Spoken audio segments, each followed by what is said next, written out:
Lembaga Perlindungan Saksi Korban atau LPSK menyebut pihaknya akan mengkaji permohonan perlindungan yang diajukan oleh istri Kadif Propam Polri nonaktif Irjen Verdi Sambo. Proses tersebut berlangsung dalam kurun waktu 30 hari kerja. Wakil Ketua LPSK Edwin Partogi Pasaribu menyebut pihaknya belum menggali keterangan istri Verdi Sambo karena masih terguncang. Edwin menerangkan LPSK memiliki standar untuk proses investigasi permohonan. Hal tersebut berlaku bagi siapapun yang mengajukan perlindungan.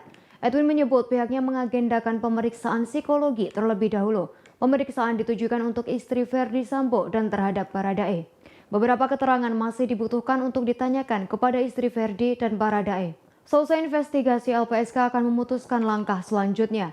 LPSK akan menggelar sidang Mahkamah Pimpinan LPSK guna memutuskan diterima atau tidaknya permohonan tersebut. Komisi Nasional Perempuan mengingatkan semua pihak untuk menghentikan berbagai spekulasi terkait peristiwa di rumah dinas Irjen Verdi Sambo. Ketua Komnas Perempuan Andi Yendriani mengatakan publik sebaiknya sabar menunggu hasil investigasi. Diketahui saat ini tim khusus bentukan Kapolri Jenderal Listio Sigit sedang melakukan investigasi. Menurut Andi, berbagai spekulasi isu liar saat ini berimbas pada lambatnya pemulihan istri Irjen Verdi Sambo.